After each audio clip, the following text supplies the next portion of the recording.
when they're making up in the middle of the movie and Lois says, "I'm just a punk rock kid, and you're Superman." And he says, "Well, I'm punk rock, you know?" And she says, "You're not punk rock." She's like, "You're Superman. You love everybody you meet." And his response to that is, "Well, maybe that's the real punk rock." So good.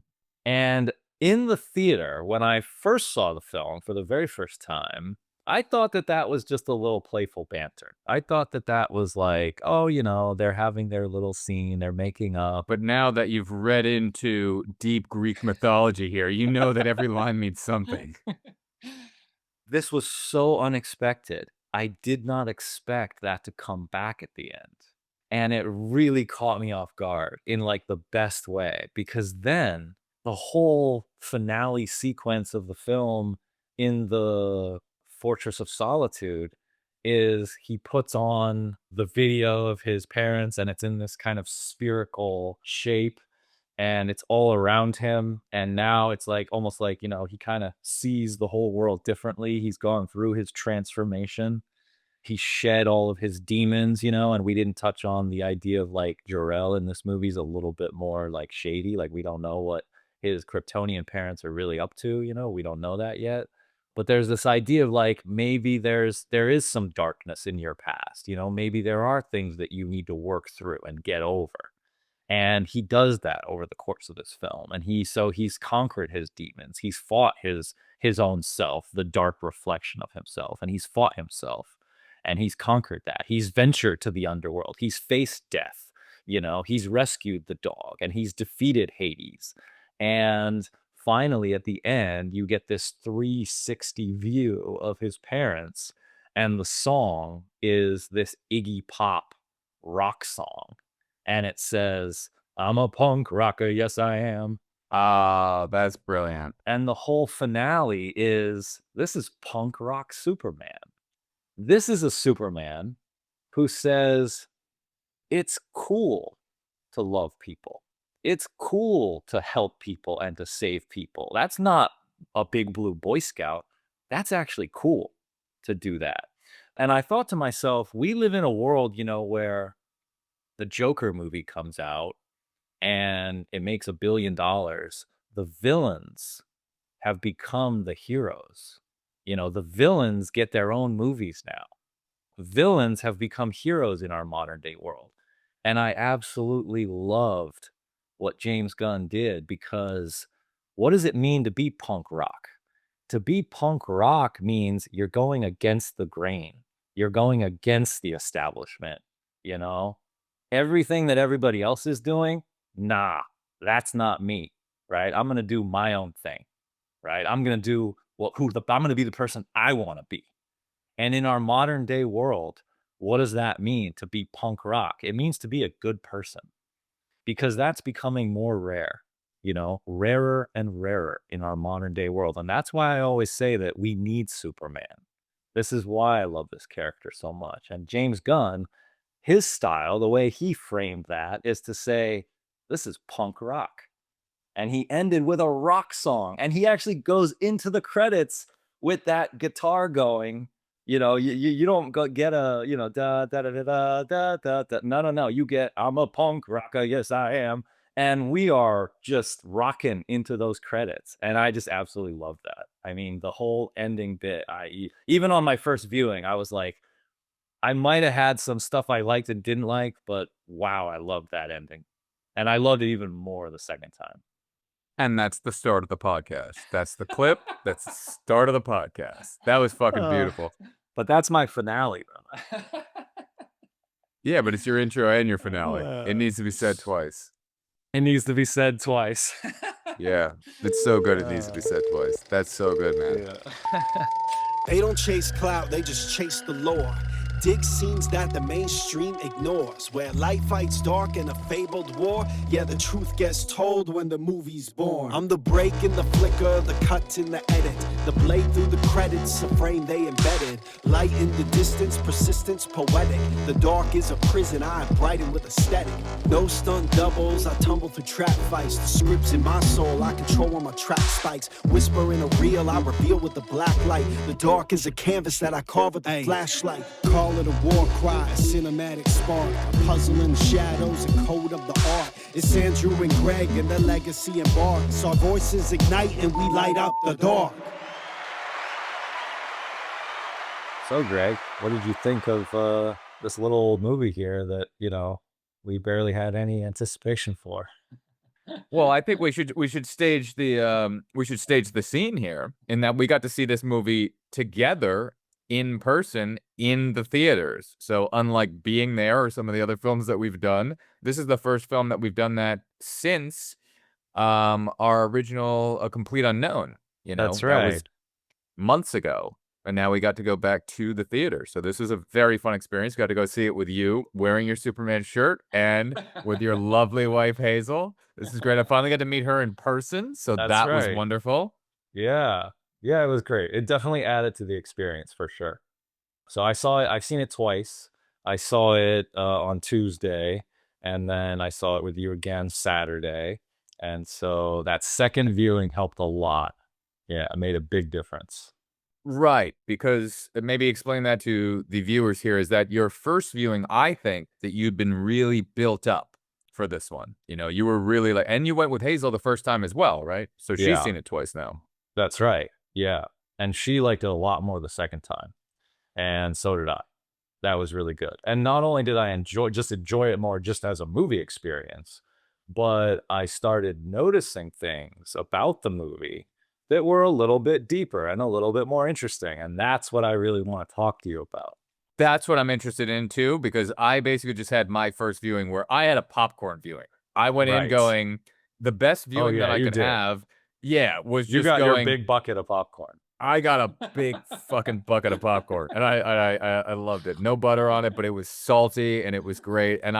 And we saw it not in an IMAX theater, but it was one of those that was bigger than a regular theater. Sound was Yeah. great. It was a huge screen. We had perfect seats that we bought a month before, so we were like, we were set. And I was going in the greatest way that you could go into a movie with zero expectations because you had already seen it, and the first time you hadn't been blown away. You hadn't been Right. wowed. So you kind of gave me a little bit of, I don't know about this one, a little hesitation. So I was like, as soon as you said that, I was like, this is perfect because I don't watch trailers. I don't watch anything. I was just like, I saw like one of the teasers and I was like, that's all I'm seeing. I'm not watching the 3-minute trailer, not watching any of this. So I was going in, setting myself up for the best viewing. You didn't get blown away. You didn't get this. So I go, all weight is lifted off my shoulders. I have zero expectations. This movie's going to suck. Like, that's where I could walk in just going, it's going to be terrible. So I'm going to have a good viewing. I'm going to make sure I have a good viewing. And I did, and I don't think it sucked. And I'll toss it back to you there. Yeah. Yeah, I mean, I find it very difficult to talk about a movie after only one viewing. We did that on The Incredible Shrinking Man, and that was the one where I realized, oh, I see. Only watching a movie one time and then having to do a podcast about it like this is very difficult because you end up forgetting things. You're not as familiar with the film. Like on Incredible Shrinking Man, you said to me, oh, remember in that opening scene when the wife says, this is your brother's boat? And I was like, oh, I don't remember that. She said that. And then, of course, we went back and saw she said exactly that. And that's almost like a key to unlocking the film.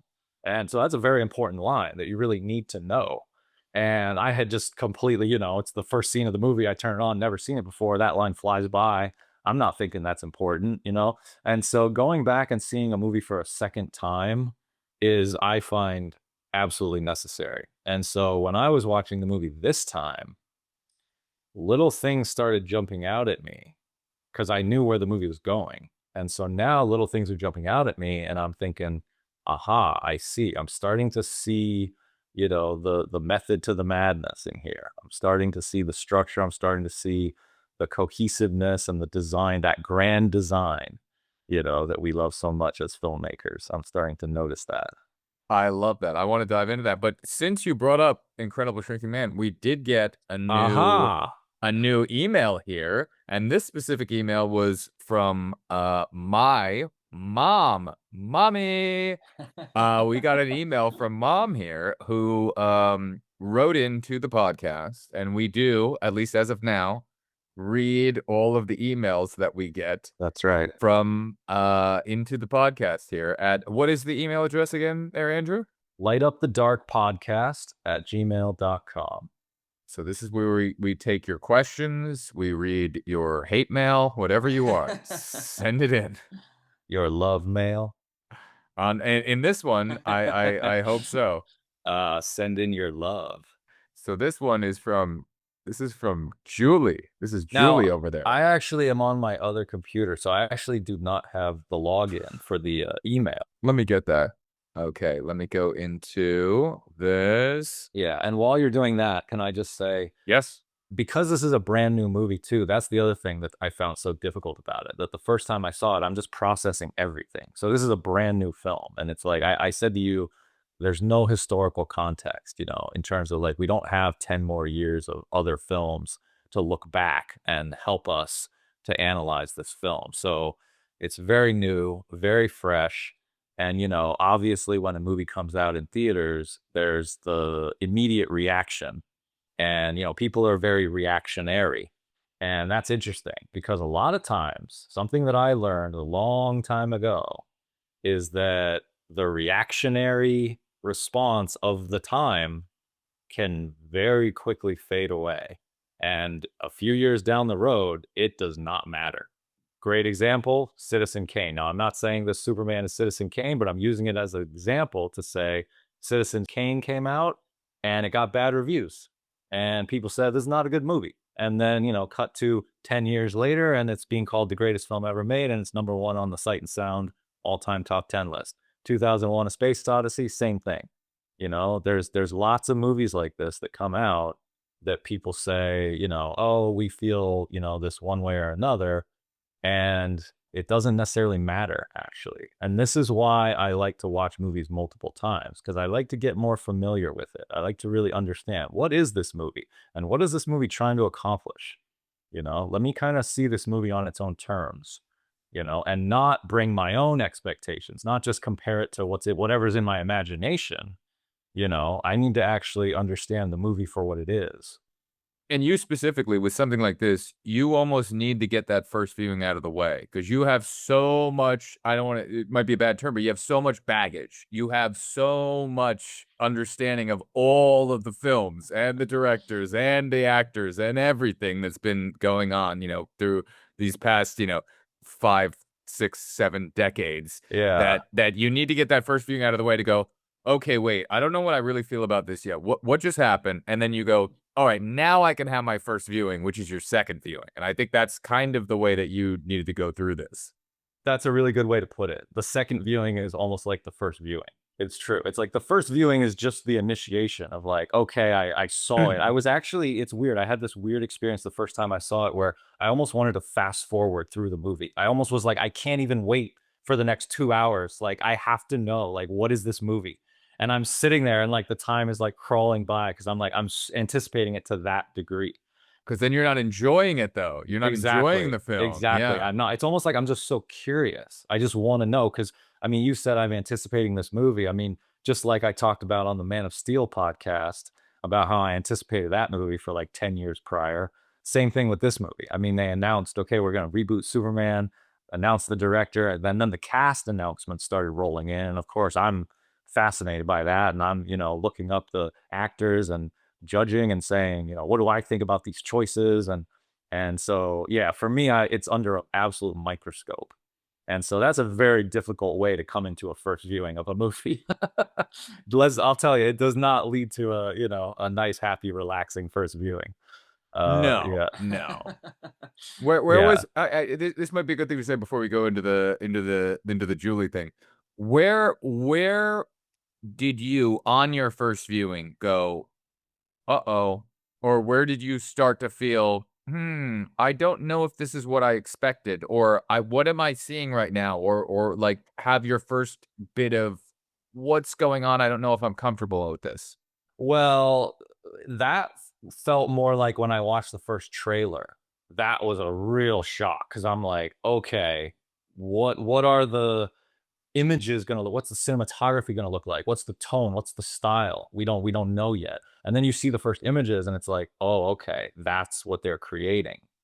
And so that was kind of a shock. And so then I had, months leading up to the movie to kind of process that and watch the various trailers and try to understand this is actually a very, very different Superman than we've ever seen. I mean, we've never seen a Superman movie like this because you've had the Richard Donner version, which was sort of infused with a Spielbergian filmmaking kind of, spectacle. And then you had the Zack Snyder Man of Steel version, which was also infused with a Christopher Nolan kind of style, of movie. And Steven Spielberg and Christopher Nolan are very, very different from James Gunn and what his taste is and his tone. And this movie, of course, is incredibly influenced by the Marvel movies, MCU. James Gunn comes from Marvel. And so this is essentially a Marvel style Superman, which is something we've never seen before. And we've never seen a Superman that does this level of comic book, and the kind of just the playfulness, the fantasy, that heightened, comic book tone. We've never seen that before. Yeah. Yeah.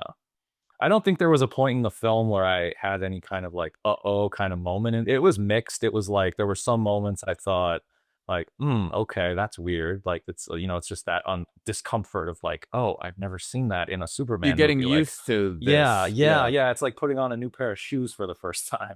You got A to new break pair them of in. red boots that are going on. Oh, there you They're a go. bit puffier. They're a bit puffier than the other boots. Trying on the cape for the first time. Yeah, taking it Right. for a flight. And just so I'm just processing. So that first viewing to me was just pure processing. It was, and there were a lot of things, by the way, that I really loved on the first viewing where I thought, oh, that was really wonderful. Like, I'm so glad they did that, But then there were some other things I thought, oh, that's really different. Like, that kind of throws me. Like, does that work? I want to get into that and Yeah. know what those were on the first viewing. I'm gonna read the Julie email so we can get this Okay. off and then be talking to Sounds good. Pure Superman. But so this is from Julie, Greg's mom here, and specifically doing a callback to Incredible Shrinking Man. So this was her addition to that podcast. Which I would highly recommend that people not only, of course, listen to our episode, but that they watch the movie. Watch the movie and then listen to our episode because that one blew my mind. Loved that movie. It did. And I was very excited that a movie that mom showed me was able to blow Andrew's mind. And he had never seen it. So yeah, it was a great viewing. To such a degree that I've actually changed one of my picks coming up based on your mom's recommendation. She's pretty good. Yeah, I gotta tell you, she knows her films. I won't say what movie that is, but it's coming up in the next few weeks. Yeah, we almost don't like saying movies now because we might swap them. All right, so she goes, this was one of many sci-fi movies made in the 1950s and early 60s. I saw it when I was 7, when it came out in 1957. My older brother Jimmy and I walked the 2 blocks to the theater, and I think the ticket was 25 cents or 35 cents at most. One of my favorite scenes was the dollhouse. As a little girl, I was dollhouse crazy. And to have a live person in one was beyond wonderful. The male lead was Grant Williams, and this was his biggest part that he would have in his career. He died at 53 and was 6 feet 1 inches tall, which is the same height as my son Gregory, which is not true. Thanks, Mom. You're adding in an inch. It's not true. I'm pretty sure Andrew can attest to that. I'm not 6'1". I hadn't seen the movie for about 35 years when I spotted it at our local library, which was a great film section. So this is very cool because that's a callback to me talking about renting it from the library at the time with my mom. So that is really awesome. Then she continues with, my son and I watched it and loved it. The movie really held up well. Yeah. The end is hopeful and not sad at all. It's only 80 minutes long, but there's a lot of story packed into that time. The podcast discussion was lively, insightful, and added to my enjoyment of the film. Thanks for moving this up on the list, and look forward to many more movie podcasts. Keep them coming, please. Oh, Aw, thanks, Mom, for that one. That is cute. That is that's cute. That is amazing. very cute. Thank you so much, Yeah. Julie, for writing in. That's awesome. Thank you. Thank you, Julie. Thank you, Mom. I love that we got that follow-up because you talked about that on that episode, and now we actually Right. got to hear from your mom and hear her story of it, which was great. And I got to see it. She got to see it when she was 7, and I got to see it around that age. Maybe I was Yeah. 7, maybe I was 9, something like that. But that was great. Oh, thanks, Mom. Love you, Mom. Yeah, and I actually thought there was a kind of a kismet to moving that pick up because I had picked a series of Superman movies, and so we have a lot of titles that say Superman and then Man of Steel, and then amongst that group you have the Incredible Shrinking Man, which almost sounds like a superhero. And I wasn't really sure when I first saw the movie, what is this movie even going to be? I don't even know what it is. Like There's a lot of maybe it is a superhero movie. there's too much man stuff going on all these things. Like we're very prejudicial type. Like we gotta get some more female focus centered films going on here. But I thought it was actually a great pick to put amongst the Superman movies because it was a movie about a man who's not, big and humongous and It's the strong. exact It's opposite. the Yeah. opposite. And yet it has a similar Superman style transcendent ending Very true. that kind of elevates it to this level of like, the cosmos, like space where Superman came from. So I thought it really played in well. That does work out well. I hadn't Yeah. potentially even thought of it within that sphere and that aspect of it in the dropping of the podcast, but you're 100% right. That's really good. Yeah, I'm like super neurotic about that. So I care about like what is the order of all the films that we're releasing? When I drop Weekend at Bernie's, it throws you a fucking loop right Well, there. I put Weekend at Bernie's coming up, and I put in a movie next to Weekend at Bernie's that relates for this very reason in the order that they come out. So I'll wait until then, and we can talk about that then. So yeah, Then we'll look talk out for about it. many, many more. Greg and I are having a fantastic time doing this. Yeah. Fantastic time torturing each other on I torture Andrew by throwing out random picks at certain points and doing certain swaps, and then he spends the next Oh. 3 hours going, wait a minute, hold on. This is my entire reality has shifted. Yeah. I feel like I do the same to you though, because with the Superman run, I made a few changes along the way. Like I kind of pulled some audibles on you. So A little bit, yeah, a little bit. we'll see. Yeah. So I pulled out we were gonna do Batman versus Superman initially, and then I said, you know what? It's too many.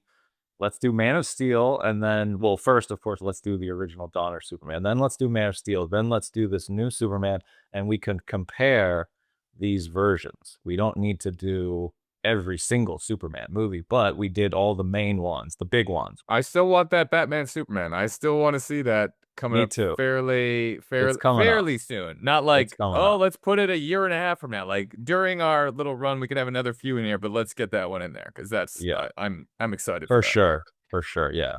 I have a lot of things to say about that movie. All right, but back to now, As you can imagine.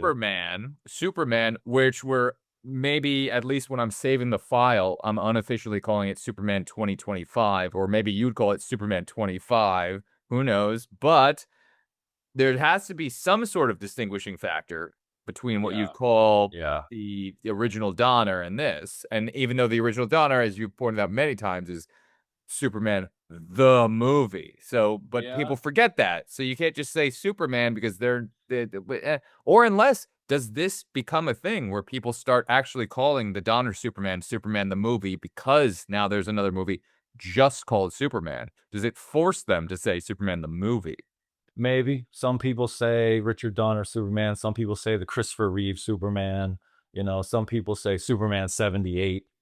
This one, that's exactly what I'm talking about historical context, that we don't have that. What is this Superman movie going to be referred to now? Is it going to be Superman 25? James Gunn Superman?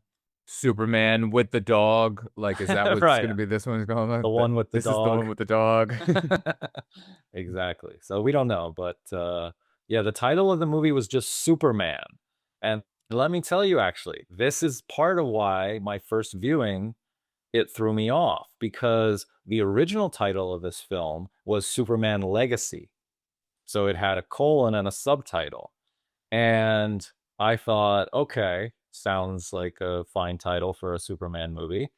And as the production went on, very late in the process, this was actually pretty recently, they announced they're dropping the legacy. They're not going to do a subtitle and they're just going to call it Superman.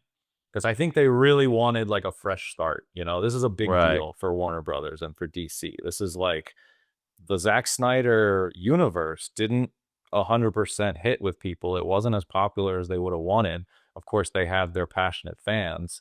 I enjoyed aspects of the Zack Snyder films, and then other aspects, you know, I also felt some frustration, as a lot of people did.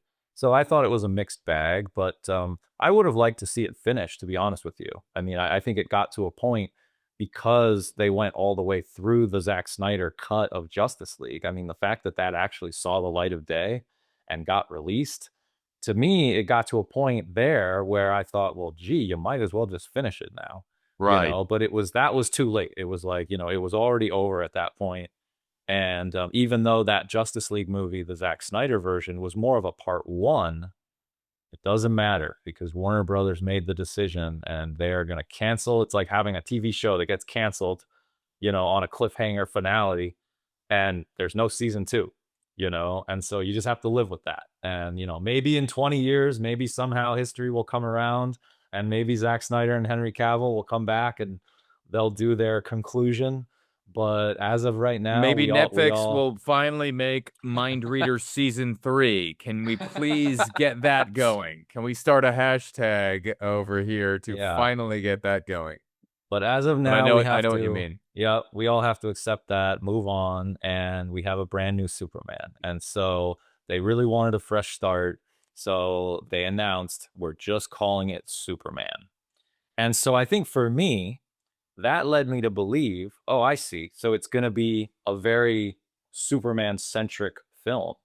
And then when I saw the film, there's a lot of supporting characters. You know, it is almost like a Superman legacy. And I think they hold up really well. I really liked the supporting characters in this movie. I don't want to say maybe a lot more than the others, but I think they all really held a weight. And we can go into each one of them as we do. But I just want to, just from the onset, say I really liked the supporting characters in this movie.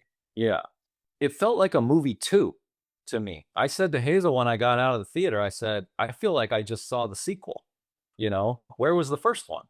You know, because it drops us in. He's been Superman for 3 years. He's already dating Lois. She's already found out about his secret identity. He's lost that fight. And, you know, there's all these supporting characters. You got the Justice Gang showing up. Where'd they come from? Who are they? We don't know. They're just there, you know? And so it drops us into this world that is already essentially pre-established, you know, at least in the context of the movie. This is a world In that's the been going context of the on. movie, everyone Yeah. take your first shot right now. So this is not a movie that really, you know, quote unquote, introduces you to Superman. This is a movie that just drops you in, you know. He doesn't reveal himself to the world in this movie. There's none of that, you know. There's no Krypton, there's no baby rocket ship, you know, there's none of that. So, and that was, you know, a little bit of a shock to me because I thought, oh, okay, the movie's just called Superman, but it's not really a straightforward Superman movie. And in fact, it's actually difficult to compare it, I thought, to the Richard Donner and even the Man of Steel Zack Snyder movie, because those movies are very much Superman origin movies. And they really are about Superman and Superman alone. And in those films, yes, he has this supporting cast. He's got the Daily Planet, and, you know, he's got people helping him. In the Man of Steel movie, they have, you know, General Swanwick, and, you know, there's other characters that are kind of helping him out. I don't know any of the names of the other people. Right. So, you know, there's the military general that you said you liked, that where he has the knife fight with the female Kryptonian, you know, where they're like, a good death is its own reward. I did like that. Yeah. Yeah.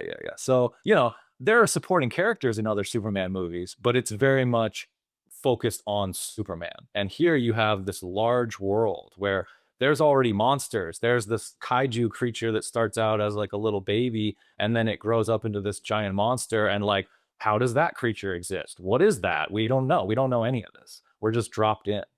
And so watching it the second time, helped a lot because then I'm like, okay, let me return to that world now and be dropped in, but I'm dropped into a world that at least now I have somewhat of familiarity with. And that helped a lot. How did you feel about that on first viewing? Yeah, my first viewing of that, I love that. I always love seeing an origin story. If we're gonna have it go back and we're gonna see him as a teenager again who can't get laid and kicks a football and runs next to a train, sure, I'll go for that. What I loved about the opening of this movie is it just went on-screen text and it was just like, "Hey, let me catch you up. If you don't know who Superman is, kinda go fuck yourself. Read a couple lines here. Kal-El came from here. This is what happened, and moving on. And my new movie of Superman is here. So, like, get that backstory out of the way. This is a part two, as in what you're kind of talking about, because It it's not an is. origin story. And Yeah. I really liked that because they're not. I mean, they'll probably do a bunch of fucking sequels if it makes money and whatnot, but they're not setting it up like, hey, we're doing a trilogy. This was called Superman as if it's like, okay, here's 2025 Superman. You guys know the backstory. You want to see the backstory? Go watch Donner's original cut. You got that. Now we're kicking off. He's already Superman. And what I liked about his character in this was his character is not perfect like, I like Pink very much, Lois. His character is like fucked up and he's angry. There's an aspect of Mm. Superman 3 who's just Mm. who There Superman is when is. he's being Clark Kent. There is a lot of Superman 3 coming up later in the movie. There's a lot of him. He's a more conflicted human and he can't control his emotions. And I thought that was an interesting thing to play up on. It's very different than the Reeve or anything before. But when he's sitting there just like on the couch and Lois is like, I like they got out that conflict scene of her sitting there be like, "Hey, do you really want to be interviewed by me? Cuz I'm going to not fucking pull punches. Like we're going to go to places that you don't feel comfortable with." And I thought that was a very interesting way to take this movie, where I'm not going, "Oh, I'm not seeing the same thing again." I'm seeing a different Superman character, and maybe to me, the Superman character was, I don't know if I wanna say it, but, I'll say it anyway. Maybe less interesting than all the supporting characters to me. I did like the change that they did to him, but I loved all the other supporting characters in this so much. I think Superman holds up. I think he's good actor, good this, good that. Everything works in there. But all the like Lois, I thought she was an amazing actress in this. I thought she murdered this fucking thing. I thought Lex, Little About a Boy, he's like coming into his own. He's fucking murdering it. I already saw him in another movie before this that I was like, wow, he's really good. Some vampire thing or whatever. The whole Green Lantern guy with the weird haircut, I thought he was phenomenal. I loved him. Crypto, CGI dog did not bother me at all. Love little Crypto. And you should tell the listeners. What happened at the end of the story? Well, Yeah. no, that you have a dog that looks. I have a dog that has a very similar, it's not as big, it's much smaller, but Yeah. she is the sweetest little Crypto in the world, and she does wake up on my chest every morning like that, looking at me going, "Feed me, motherfucker, feed me." Surprisingly looks a lot like Crypto. Yeah, she does, she Pretty does. close. I mean, white for small dog, white Yeah. fur. Yeah. Oh, your dog is a little cuter, tinier and cuter, but Little yeah, cu I'd have to say it yeah, is my dog, so it's yeah, always gonna be cuter, so no matter what. And yeah. then who's the guy with he had the black rubber running down the middle of his face? Who's that guy? Because that actor I thought was phenomenal. I love that role. Yeah, Mr. Terrific. I could watch a movie just on that guy. That's who this is Mr. Terrific. Yeah, Mr. Terrific. I never heard him before. Comic book character, I guess. Oh, really? Okay. Played by, I don't know if you saw the X-Men First Class movie. He played Darwin in that movie. I watched a And lot of the X-Men, they all blur together to me. I'm like, Hugh Jackman was either not ripped in the original, then he got ripped later, and certain things happen, and Famke Janssen is sometimes in there. Like, they're all mixed to me. yeah. In that movie, the X-Men, his character got infamously killed. And a spoiler, okay? Sorry, I should have said spoiler Yeah, part as if first. we're not spoiling enough of Superman But, 2025 or whatever the unofficial trailer yeah, is. famously killed, and then a lot of people were upset by that, and they said, "Oh, he shouldn't have been killed. They should have kept him in the movie." And so I think a part of it was, he got cast in this movie, so now he gets to be way bigger character Huge, and, have a huge. kind of a lot of scene-stealing moments. He was great. Yeah, yeah.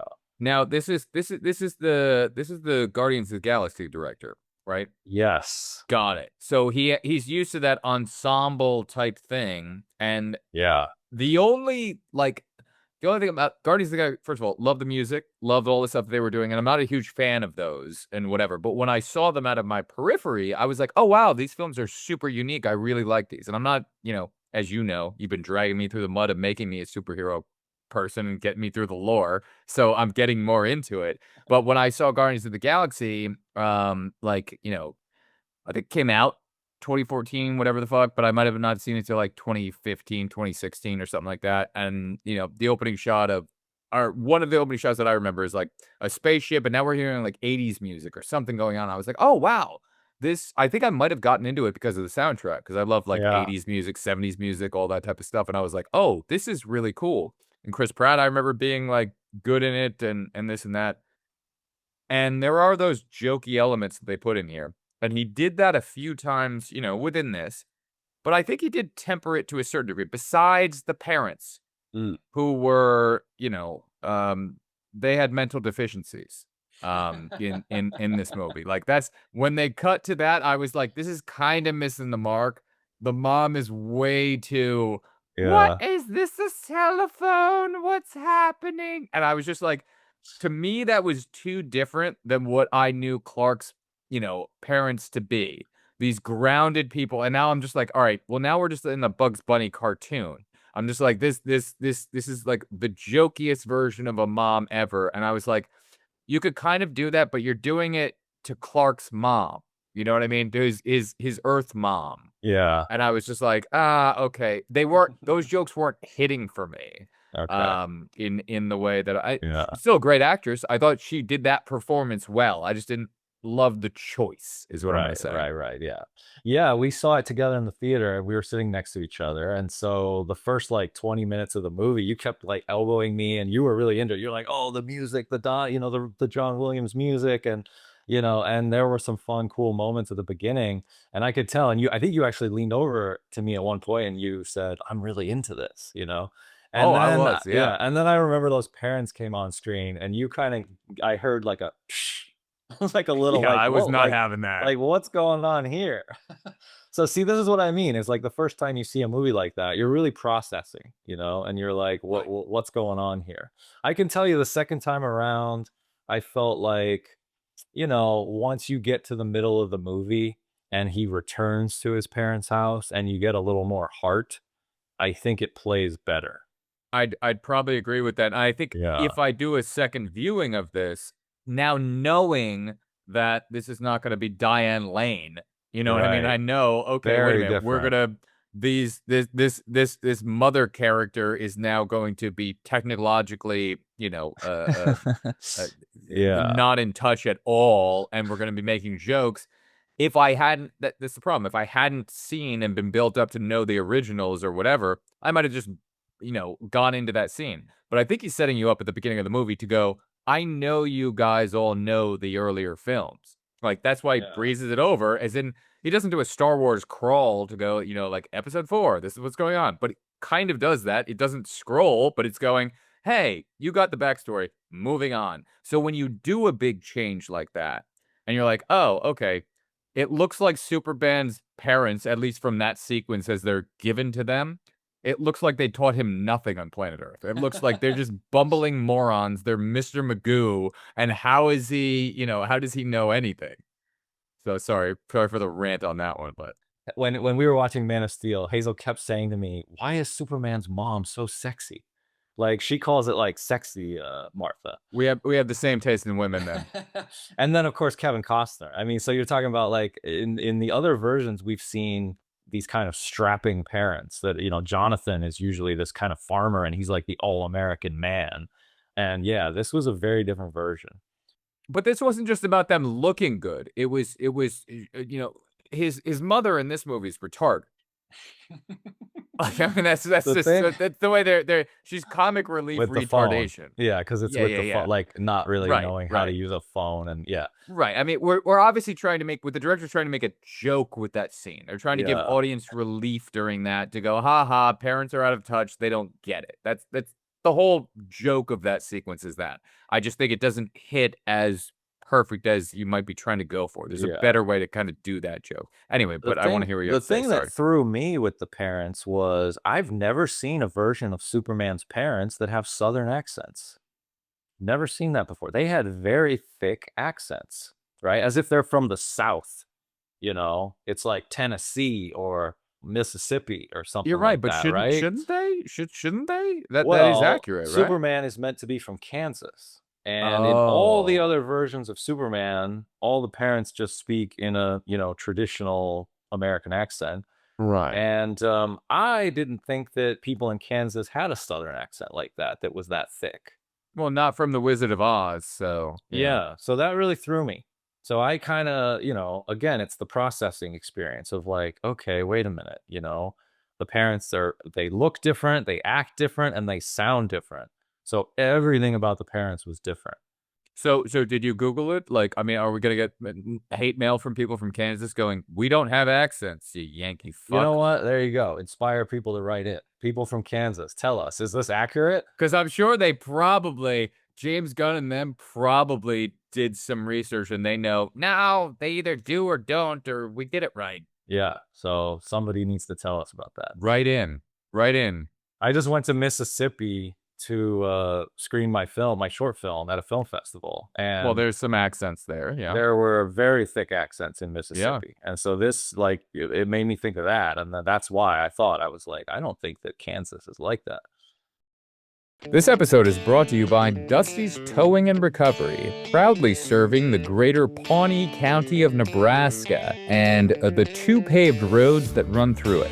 Whether your truck gave out in a dirt road in the middle of a cornfield or you accidentally drove your cousin's 4-wheeler into a pond again, Dusty has you covered. Flat tires, dead batteries, mysterious rattling sounds that started after you hit something, but you're not sure what. Dusty doesn't judge. He just tows.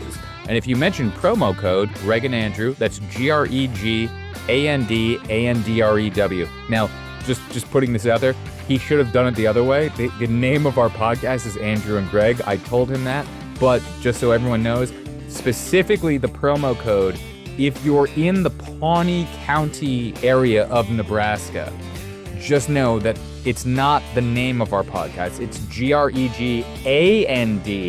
GREGANDANDREW. You'll get a free can of Mr. Pibb while you wait for the winch. Dusty's Towing and Recovery. If you're stuck, we'll get you unstuck. Eventually, depending on what Dusty's doing. And then at the end of that, he wrote, truck door slams, faint dog bark, ad ends. So I think he's expecting us to put sound effects in there, but he's not paying us for this, so this is just kind of going out there into the void. Okay. If you guys sign up, the people from the greater Pawnee County of Nebraska, like it's a very small. Right. This is a localized ad. This is a localized ad. But if you guys go out there and support us and do whatever, I will make sure that I make my next ad read for free for him, and we will do the truck door slam faint dog bark before the ad ends. But Dusty, we're seeing how this goes, and we thank you very much for supporting us as our first ad read copy sponsor. Yeah. Thank you, Dusty, whoever that is. Could I jump back and talk about the beginning? Okay, so let's jump back. I would like that. I would like Yeah, that yeah, too, because I had a small reservation about the opening Okay, after the titles came up. Please go. I'll say this right at the very beginning. One thing I really liked a lot was that opening scene where he crashes into the snow and he goes to the Fortress of Solitude, and the Fortress of Solitude rises up, and then you see what does the inside of the Fortress of Solitude look like. And again, this is a brand new version. So they released that clip online ahead of time, and I of course watched it. And You ruined it for yourself. When I saw the first trailer, I thought, this is Marvel style Superman. I don't know. Am I going to like that? I wasn't sure, because it's very different. And then when the clip came out of him going into the Fortress of Solitude and you get the robots, there's 4 and they're making jokes and he gets hit with that sun ray and he screams in pain and he's healing, rapidly. And I thought, this looks really cool. Like, I think I'm going to enjoy this movie because it's very comic book. And then actually, funnily enough, the other night, right before Hazel and I saw this movie, I ended up showing her the All-Star Superman animated film, which is a straight to VOD animated movie they released of Superman based on the All-Star Superman comic book. Now, I know that you're not familiar with any of this stuff. No. So is this the night she decided to try to commit suicide to save herself? She actually loved All-Star Superman. Wow. Okay, that's amazing. Yeah. And I was shocked that the opening of All-Star Superman is almost the same as this movie. The robots, he has a series of robots in the Fortress of Solitude who have the little S decal, and they look exactly like in this movie. That's cool. It's incredibly comic book. And so when I was watching the film, I had the same feeling of like, this is cool because this is a version we've never seen. This is like off the comic page onto the movie screen. And the thing in particular that I actually really liked about that opening scene is, I don't know if you caught this, but Superman heals and then he flies back to Metropolis. Or he heals like 80% or something from what I remember. They're like, you're not fully there. And he's like, fuck it, I've got to go. I'm fucking Superman. Right. So he flies off and there's this woman who's called the Engineer, who's one of Lex Luthor's hench people. And she says... Is that the hot one? It's the woman who has the black suit with the razor blade hands, not Miss Tessmacher. Oh yeah, she's hot too. Yeah. There's a lot of hot women in the movie. Yeah. Sorry, just saying. Right. Yeah. And so Superman flies away and she says the alien is on his way back. And he even says when he leaves the Fortress of Solitude, they say, you're only 80% healed. And he says, you have to stay, right, and continue to heal. He says, no can do, for I have to get back to the fray. And so he's like, I got to get back. And then the Engineer says, the alien is on his way back. And then we get him flying and the camera goes down to his chest and you get the S and then it's the title. And the idea of he's on his way back, because I think what they're saying is he's on his way back into pop culture. We're bringing back Superman. Oh, you're going deep. I love that. Right? Oh, I love that. They're bringing him back. I love that. We're bringing sexy back. Yeah. I love that. Yeah. I'm bringing sexy back. The mother boys don't know how to act. Yeah. And the thing is that as much as I have come to actually love the Henry Cavill version, that in a way wasn't quite Superman. That was a Superman that, I don't know if you know this, but where they were going to take that Justice League story, Superman was going to become the villain. So that was a version of Superman who was being set up to have this evil turn. Didn't they do that in the comics? Like there was bad Superman, or he had a black suit or something different happened. Well, yeah, that was when he came back from the death. But then, yes, there was a very successful book that came out called Injustice, where they made Superman into the villain. And so that, I think, was going to serve as at least the inspiration for what Zack Snyder was doing with the character. And I'm sure they would have made him come all the way around again and become the hero, right? I'm sure they would have redeemed him. Oh, he's got to be good in the end. Of course, of course. You don't end it where Superman destroys the entire world, and that was the whole... Exactly, yeah, of course. Exactly. But that Zack Snyder universe was very dark, and it was primed for Superman to become a villain. And so really, we have not seen this Superman since Christopher Reeve. Very true. We have not seen the hopeful, happy, bright-colored, it's okay, ma'am, you're going to be all right. We haven't seen that version of Superman. And I don't even think we saw that in this, though, 100%, because that's what I was saying before about his anger and temper is apparent within this one. It's interesting. Well, I'll tell you this. I think that on second viewing, I appreciated this a lot more. That I think that version of Superman is in there. I think that it is the Christopher Reeve Superman, but just with a modern, update. Modern frustration Yes. or something. So yeah, so Yes. and now I want to watch Yes. this movie again. This is Yeah. annoying because I don't want to go to the theater. go and with watch it you again, and I'm again. gonna wait. No, I can wait 2 months. It'll be streaming. Right. Whee! Like, yeah, I wanted to wait that long. Yeah. And to read into it even further, when I first saw the trailer, even, and we found out that that shot of him crash landing in the snow is actually the opening shot of the film. That was revealed. And I saw the trailer, and without even seeing the movie immediately, I was like, yeah, Superman's being born. It's a birth metaphor, him coming down. And then he's actually lying in the fetal position and he's bleeding, Oh, right? So he's covered in blood. He's in the fetal position. This is a birth. right. They're bringing Superman back and he's going to be born. And it plays into the end of the movie because the end of the movie is like a rebirth. And of course, we'll get to that point. But yeah, it hit me really strong when I first saw that. It's true. The only thing I'll add on to that specifically is the fact that that was kind of the reason that I don't watch trailers, because I thought they were giving away like the beginning of the third act. When I saw the trailer and I saw him go down and the dog comes over, little crypto and everything, I go, oh, you're giving away the end. And then when I saw it in the movies, I go, oh, they're not giving away the later parts of the films. I was like, you're just showcasing us the opening, because that in a trailer feels like it's like the turning point of the third act. Like it feels like a big thing. But then you go, it does what a trailer should do, which is then you go to watch the movie and you go, oh, wait a minute, you didn't give it away. What am I in for now? Yeah, they drop you in like not even mid-action, like post-action. The title card says he's just had a battle and he's lost. And like they could have done a James Bond opening where we actually open with an action sequence where we see him smash the tanks, and it could have been that's the opening. But my theory is that James Gunn wanted to open with that shot of Superman coming down because this is the rebirth of Superman.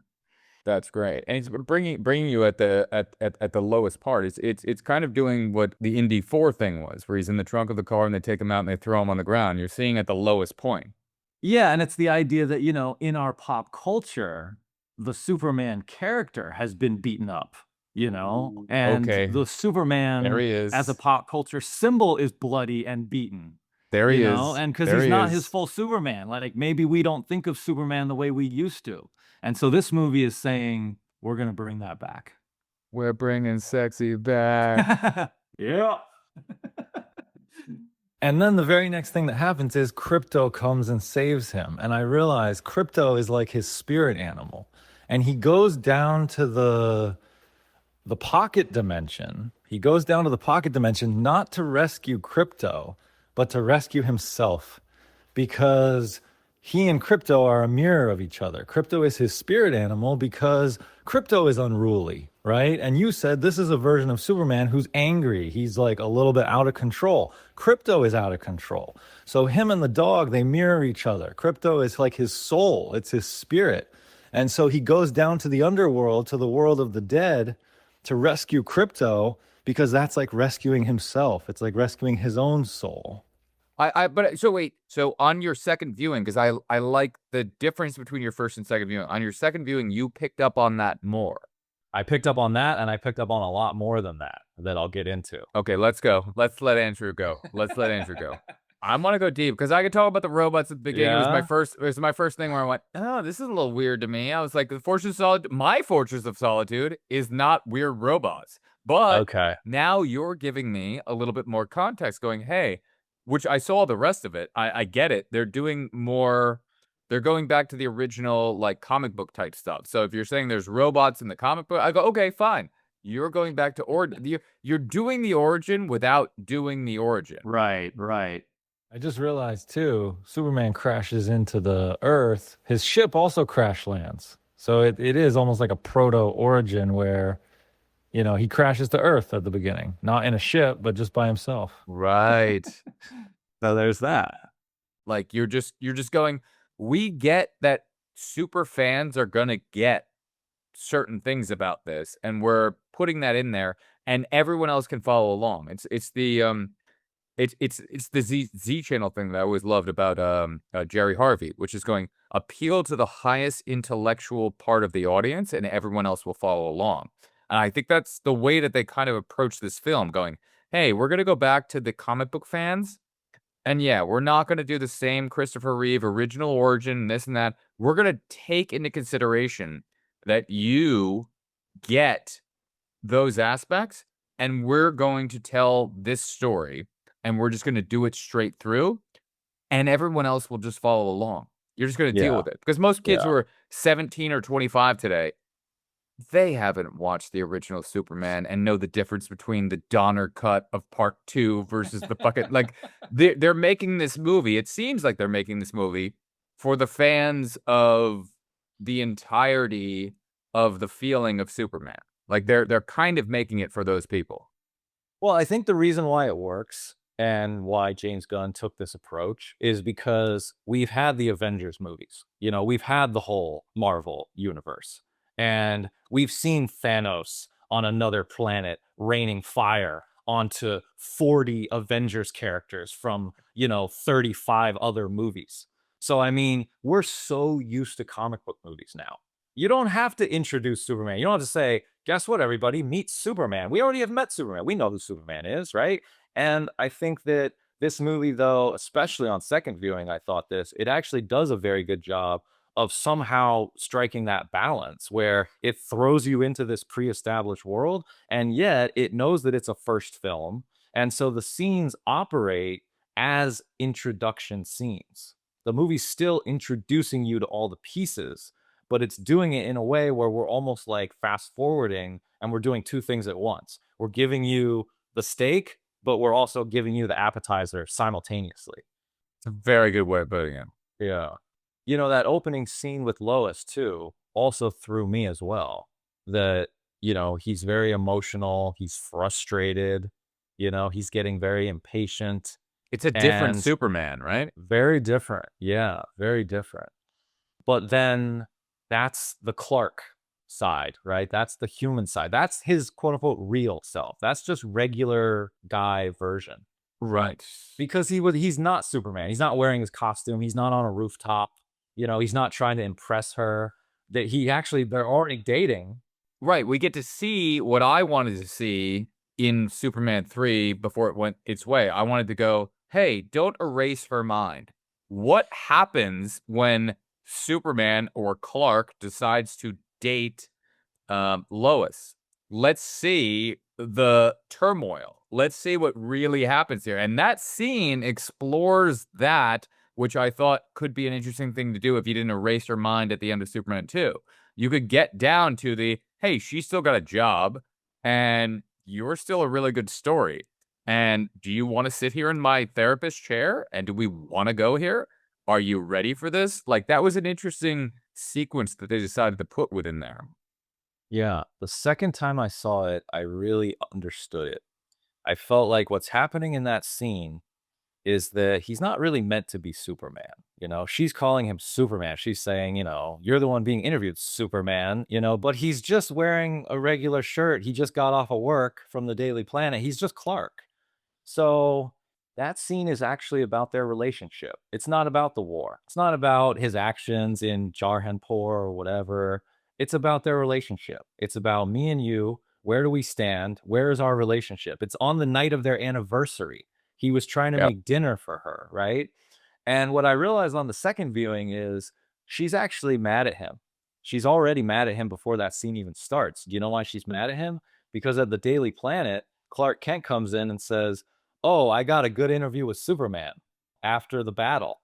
And Lois says, "Gee, isn't it convenient how you always get these interviews with Superman?" And he's like, "Well, no, it's not convenient at all, Lois." Yeah. We're tossing jabs right there. Yeah. So she's already frustrated. I think the reason is because Lois Lane is a reporter. Her character she's a career woman, she's a reporter, and she's supposed to be the best reporter.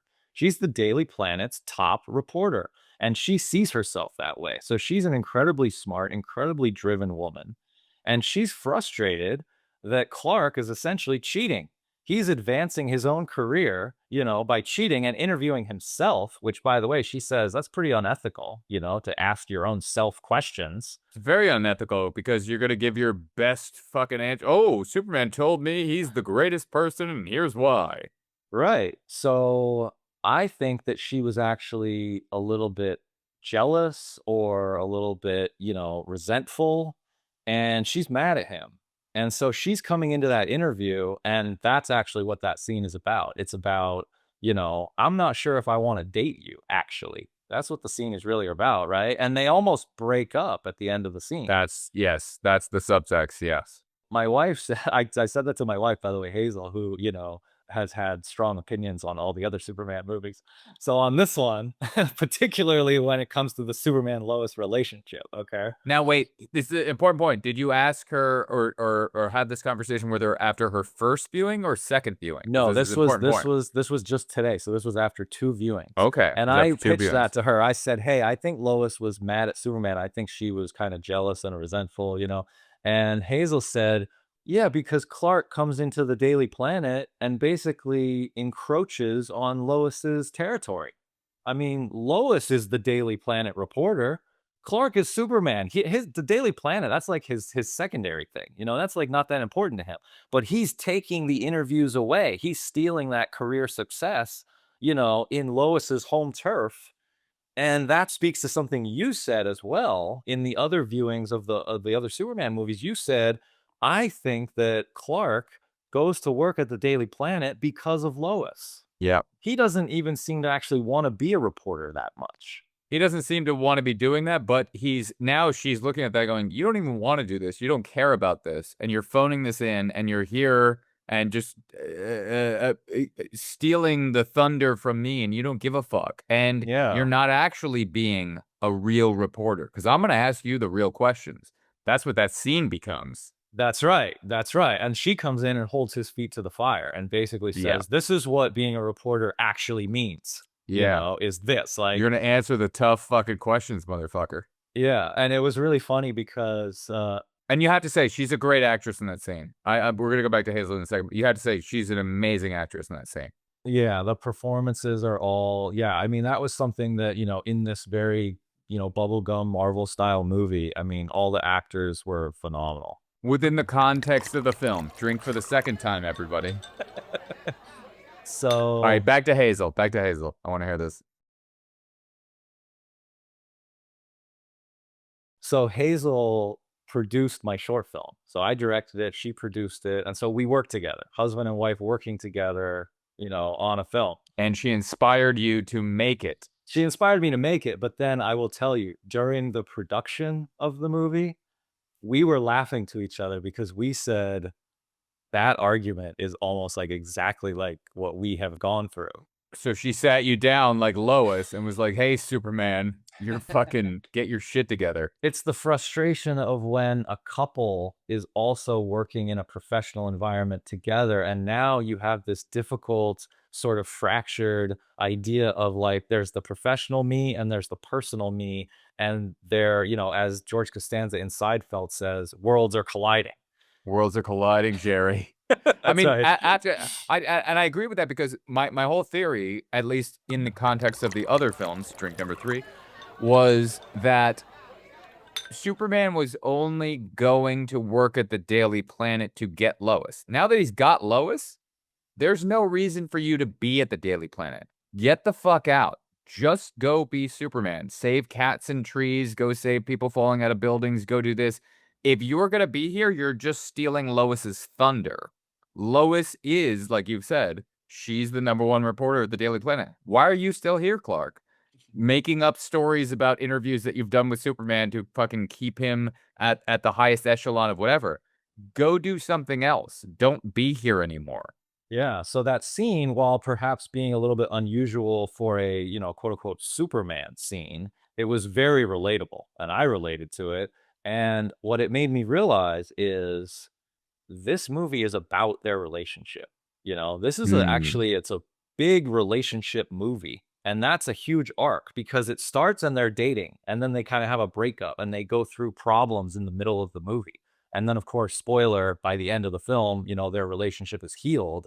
And that becomes the arc of the film on a personal level for those characters. So this is not a Superman movie where he's gonna romance Lois and he's gonna begin dating her. No, this is a relationship movie. This is a movie about a long-term relationship, about people who are already dating and they're trying to work it out. And she says in the movie, we're very different. And so this is a movie about two people who are very, very different, but they're drawn to each other and they want to make it work, but it's hard, And I think that's very relatable in the modern world. So that's why I say this is modern Superman. They're updating in the same way that Zack Snyder took off the trunks. He said, I'm gonna modernize Superman because I don't want it to be dorky and silly. I'm gonna take those trunks away to try to look a little more badass. James Gunn, 13 years later, is saying, I'm gonna make Superman a little bit frustrated. I'm gonna show you a Superman who's more emotional than you've ever seen before. And I think that definitely reflects our current era. Yeah. So, second viewing, I liked all that more, because I'm more used to it now. And I'm like, oh, I see what they're doing. Okay, they're telling you a story. This is actually all meant to serve the story. Yeah. Do you want to go scene by scene or do you want to go character by character? How do you want to attack this? Yeah, okay. Let me say my thing that's like, I'm going to blow your mind. Okay. All right. Yeah. I want this. Let me say my mind-blowing thing, and then I have something that is, not maybe quite as mind-blowing, but I'll tell you, actually, I have a number one favorite thing about this movie. Do you have a number one shot? The shot of him rising up from all of the, when the buildings collapse and he's just the figure of him, and they do the music, dun, dun, dun, Gorgeous. dun, Oh yeah. dun. No, the music. Forget about it. I Yeah. love the music in this. I love the slight variations that they've done, and it hit the tockles of my heart. Yeah, that was beautiful. I mean, one of the complaints with Zack Snyder was he didn't save enough people. And this movie had so many beautiful save moments where he saves people. And the music comes in and the camera reveals, and it's like, that's why I said Christopher Reeve's Superman. It's like, he's back, and I'll tell you one of my favorite moments. This is not my number one favorite, but one of my favorite Okay. moments at the beginning of the movie. Yes, so the movie's throwing a lot of stuff at me. And I'm like, oh, this isn't, the normal Superman. He's more emotional, whatever. But then there's that scene where the monster is in the middle of Metropolis and the monster is falling and there's a woman there and he swoops in and he saves the woman and he drops her on a rooftop and he says, breathe deeply, ma'am. It's going to be okay.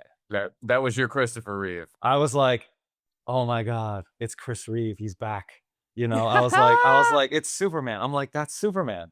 And I thought, is it that difficult really to get Superman right? It's like, that's all we want. We just want that. We want that, the magic of I saved your life and I have this beautiful deep voice and I give you this reassurance and everything's going to be okay. You've got me. Who's got you? Right. That's You right. wanted that moment again. That's right. Easy, miss. I've got you. Yeah. So I love that. So that was right at the beginning. So that's when I started, thinking, okay, the movie's got some really great Superman stuff going on here. And now I'm like, on first viewing, I started to think, okay, I'm excited to see. And then the second time, I just completely appreciated all that stuff. You needed to get that first viewing out of the way. All right. I So did, what was I your really did. favorite? Because you said you got some mind blowing. Give me your mind blowing. Okay, I'll give you the mind-blowing thing. So Lex Luthor breaks into the Fortress of Solitude. He smears Superman's reputation, and he kidnaps Krypto, Superman's dog. I did not like that. I did not like that.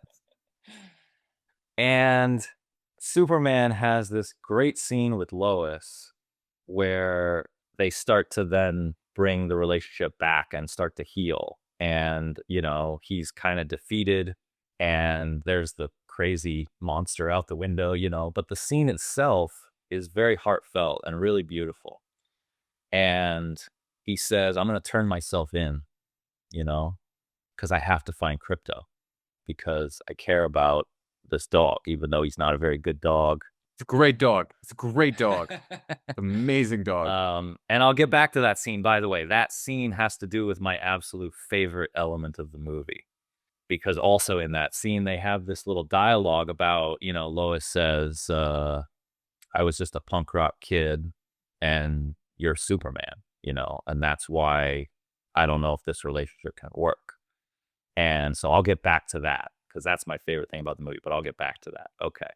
But let me continue on this thread. So Superman says, I'm going to turn myself in because I have to find Crypto. So he gets taken to Lex Luthor's pocket dimension. And, this is this technological thing. This It's is where got, he's like, in the glass case. Yep, yep. So, it's got like this wormhole and it opens up and they walk through and, he's got this glass prison and Luthor's got all his prisoners there and it's all the people who have wronged him or, all the people that he wants to remove from the It's chessboard. like his mind. It's like his mind chamber. It's like Yeah, his yeah. area where he's locked up all the people who've done wrong to him.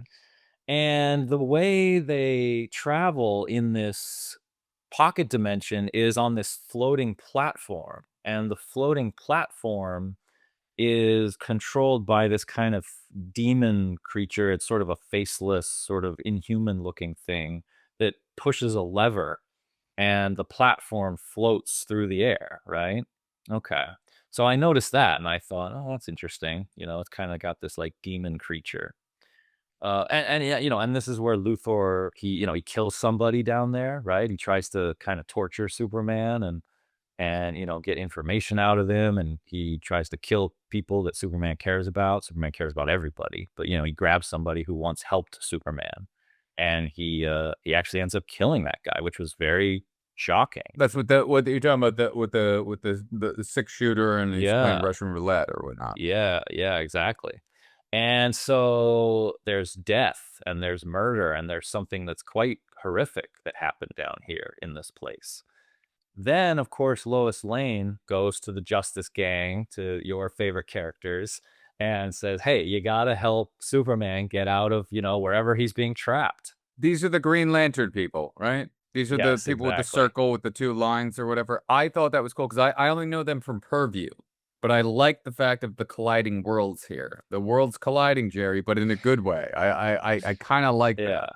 So Mr. Terrific ends up helping Lois go down to this pocket dimension, or and they have the cool James Gunn action sequence where he gets to play his pop song and have a cartoony kind of violent action scene, which he did that in Guardians of the Galaxy. So very James Gunn. I liked it. So Mr. Terrific, in his very cool way, finds the entrance to the pocket dimension, and they look out, and Lois notices the river, and they call it a proton river.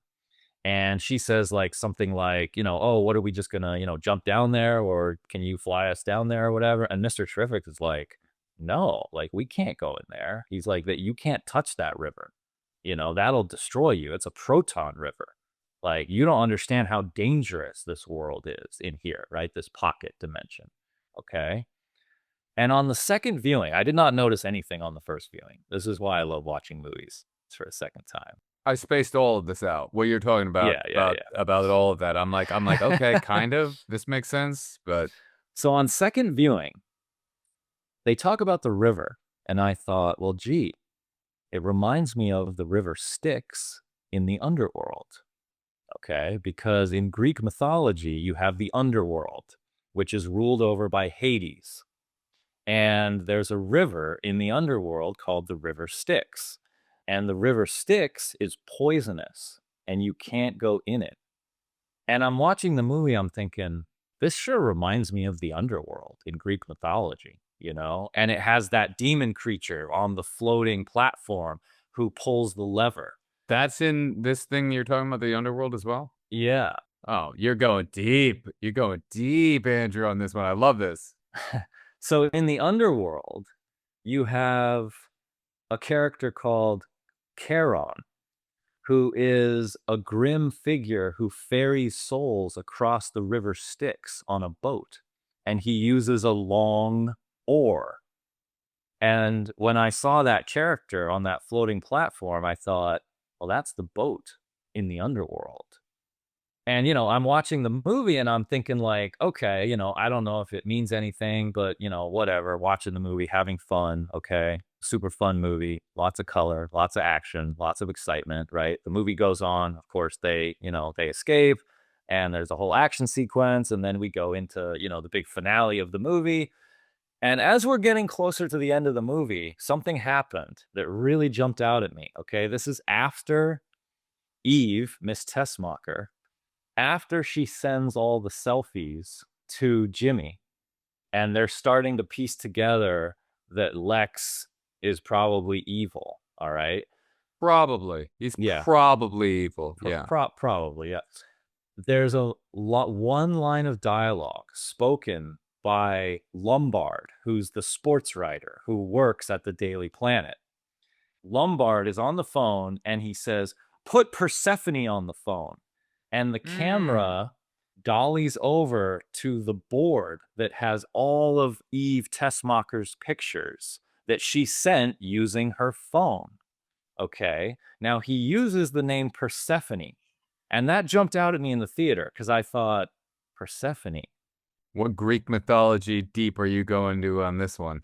Doesn't Persephone have something to do with the underworld? Now, I'm not that up on all this stuff, so I looked it up. Okay. And let me tell you what I found out, Greg.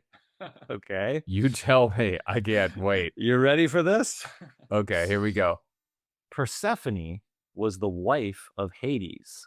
Now, who is Hades? Hades is the ruler of the underworld. He's the brother of Zeus and Poseidon. He rules over the dead.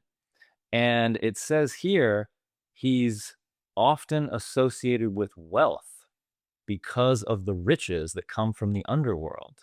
And one of his alternate names is Pluton, which means wealth giver. Now, Lex Luthor is super rich, right? He's wealthy. And he's bald, and his face kind of looks like a skull. And he presides over this pocket dimension, which is the underworld. So Lex Luthor is Hades, and Miss Tessmacher is Persephone. And what happens to Persephone? Persephone was the daughter of Demeter, the goddess of agriculture and fertility, and Zeus, the king of the gods. She was known for her beauty, innocence, and deep connection to nature.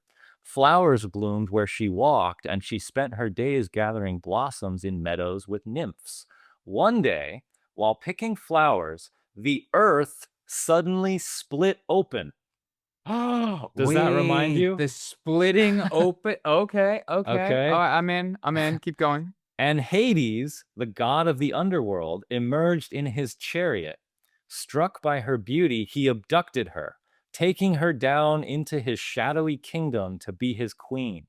The earth then closed up behind them. And I thought, oh my gosh, that's exactly what happens in this movie. Persephone, Eve Tessmacher, is abducted by Hades, Lex Luthor, and taken to the underworld and kept prisoner there. Okay. So I thought, gosh, that's great. James Gunn, what a smart guy. This is awesome because, of course, the DC characters come from mythology. Wonder Woman actually is a Greek goddess. Her name is Diana, and her whole world is filled with Greek gods. The main villain of Wonder Woman is actually Ares, the god of war. So literally Greek mythology, okay? So now James Gunn is using Greek mythology as his inspiration for this story, and he's creating a pocket dimension, which is just a sci-fi version of the underworld. Lex Luthor is Hades, Eve is Persephone, she's been kidnapped, and now they need to be rescued, right? All these people need to be rescued. By who? By a hero, by Superman. So I started thinking to myself, well, gee, if Lex Luthor is Hades, who's Superman? So I did a little more digging, okay? And guess what I found out? The story of Hercules, the strong man who wrestled with death, okay?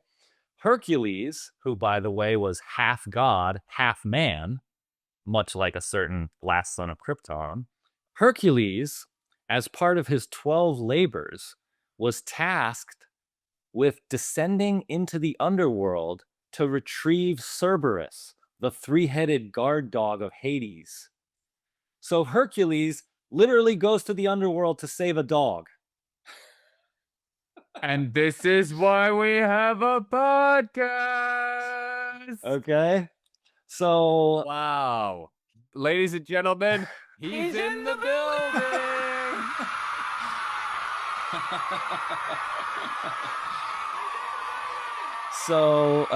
here's what it says more about Hercules. So, unlike most mortals, Hercules was unafraid. He journeyed through the underworld, encountering Theseus, who was trapped there, and Hercules rescued Theseus. So Hercules went to the underworld to save a dog, found another guy who was there, and ended up rescuing that other guy. The other guy is Metamorpho, who Superman rescues while he's down there. And this is the guy who was making kryptonite or whatever and hurting him, and he was in the same cell as him, and he saved the baby. That's right. Okay. That's right. So that's part of this story as well. This labor was seen as Hercules' most important task, to face death itself and return. It was a sign of his divine strength and heroic status, ultimately securing him immortality after his death. This labor reflects Hercules' journey from brute strength to heroic endurance and ultimately to immortality. After completing the labors, Hercules continued adventuring and was eventually granted a place on Mount Olympus, one of the few mortals to become a god. He became a symbol of strength, endurance, and flawed humanity, a hero who suffered, fell, and rose again. Ah, that's brilliant. Now, when I read that, I thought the humanity part jumped out at me. The idea that Hercules is half god, half man. That's what defines him. You know, he's godly, he's otherworldly, but he's also human. And that's what this movie is about. That's what this version of Superman is. That's why they make Superman so emotional. And he has that speech. I'm skipping to the end now, but he has that speech where he says to Lex Luthor, "It's because I'm human. You don't understand. You've never understood, Luthor. What makes me so strong is because I'm human." Right? And so I read all this earlier today and I was just so excited to tell you because I was like, oh my God, this is so cool. Like, here's a movie. Here's this fun Marvel, DC, comic book movie. And yet look at the amount of layers going on with Greek The layers mythology. that are in there. This is like their Kubrick level with this. And I mean, it made me appreciate the movie so much more. Wow. So I was curious what your what your response to that would be. I mean, I just got dumped all that in me in the past like 5 minutes. That's too much to process, but that's fantastic. I can't wait for my second viewing of this, which will be on streaming in 2 months. I probably won't go to the theater again. The popcorn was good. So You've now already seen when it you watch twice. it, yeah. So now when you watch it for a second time and you see all this happen, you'll be thinking, "Oh, I see. This is a, Greek mythological journey down to the underworld." That's very cool. The idea is that, Hercules had to go through a series of trials to become transformed, because he started out very flawed. He started out, it's a kind of classic hero's journey where he starts out and he's not really a good person. So by the end, he has to go through these trials to become a god, to gain his godhood. And I think that that's really what's happening in this movie. And by the way, one of Hercules' trials is to battle a monster that has impenetrable skin. And in this movie, Superman actually says the line, "Its skin is really thick," to that kaiju monster creature. To that big thing. Yeah, he says the skin is very thick. So this is a Superman who is being put through trials. He's not really a god yet, and I think he's headed toward his godhood. And by the end of the film, it kind of leaves you in that space of, he's sort of ascended and he has become, the full Superman. That's so good. It's like an alternate version of an origin story. I love that. And I love that they did not bring in the fact that he could just go fly around the world, because it's a new telling of the story. So you can't just go, oops, something bad happened, fly around the world real quick. I like that they didn't enter that into this universe. He doesn't know that power of his if he has it within this context of this story.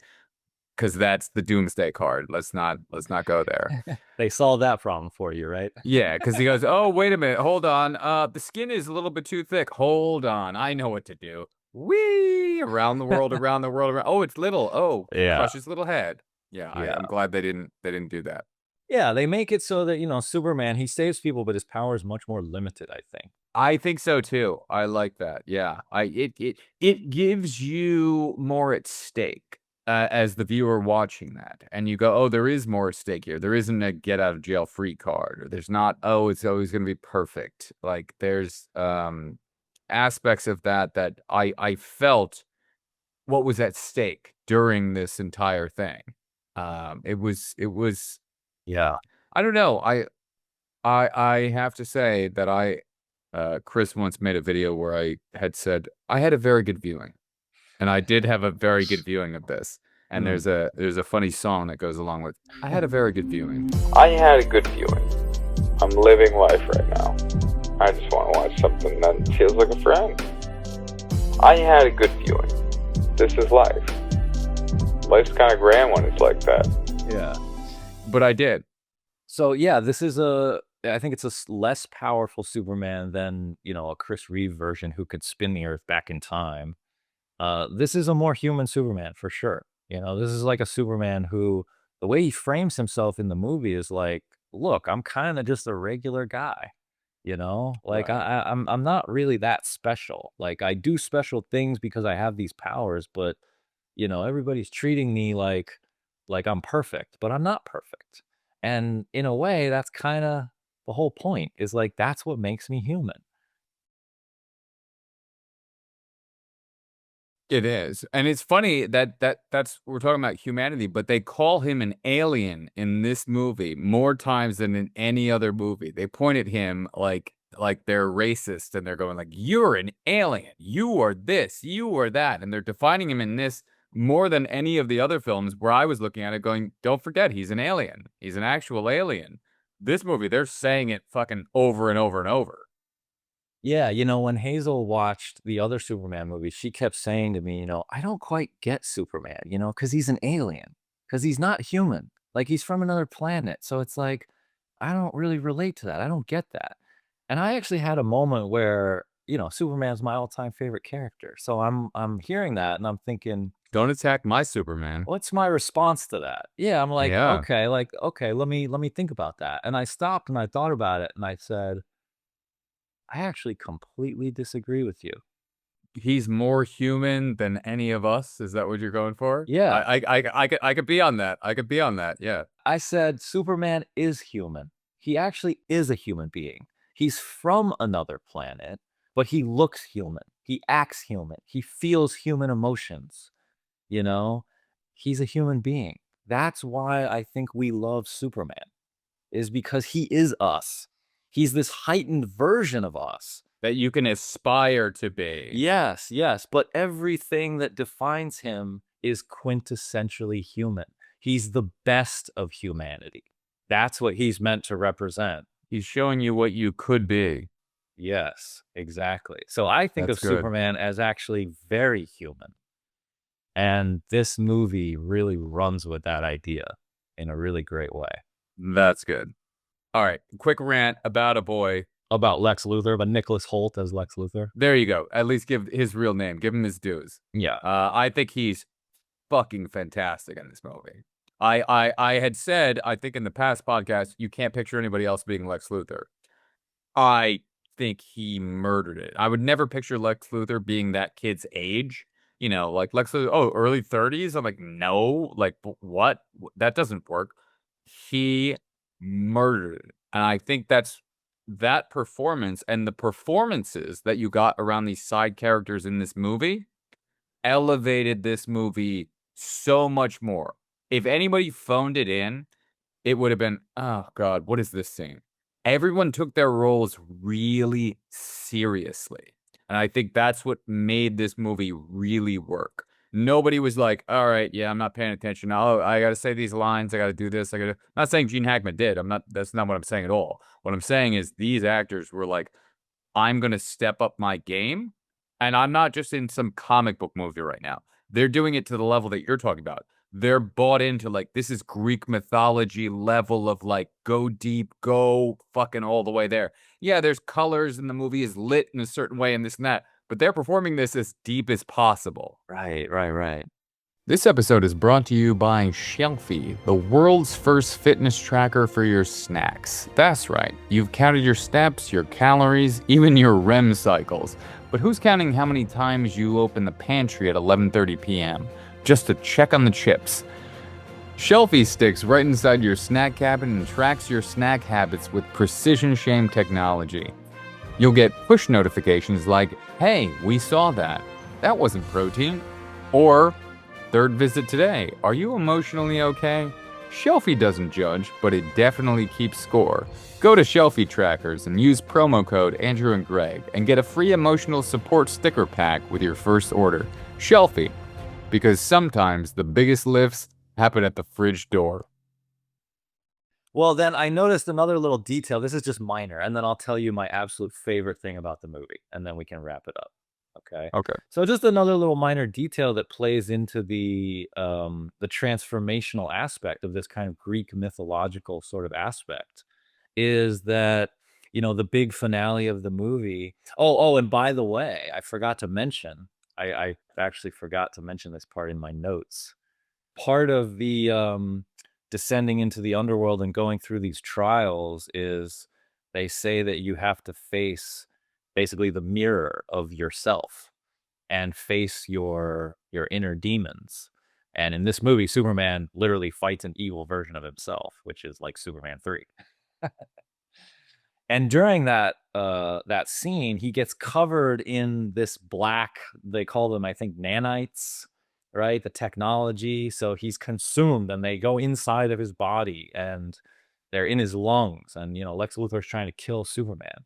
So Can't he's breathe, that whole thing, yeah. right. He doesn't have sight. There's no light. There's no air, right? So he's consumed with darkness. He's consumed with blackness. And this is the lowest moment of the film. This is the moment where you fear Superman might lose and fail. You know, if there was ever, you know, we know he's going to prevail, but if there's ever a moment where he could fail, this is his greatest challenge. This is the moment Lex Luthor's been building up to, where he's got his master plan and he's going to consume Superman and he's going to steal his life force. He's going to do what Hades does, which is he's going to take your soul, you know, and he wants to have Superman either live in the underworld forever or just literally kill him. And so he's consumed with this black substance all over his body. And, you know, he eventually, of course, finds a way out because he's Superman, And at the end of the film, the reason I mention this black substance is because at the end of the film, notice that after Superman has conquered the darkness and the blackness, what's the final moment of the movie? The final moment is the screen fades to white. And so you have the contrast of the black and the white. So at the lowest moment, you have consumed with darkness. And at the peak moment, when he has earned his godhood, he now sees the light and he's consumed with lightness and the screen goes white. I like it. I'm in. I'm down. I'm in. I think what was one of the good things that I tried to do during my viewing of this was not look at the other films, because I do think that this is setting up a different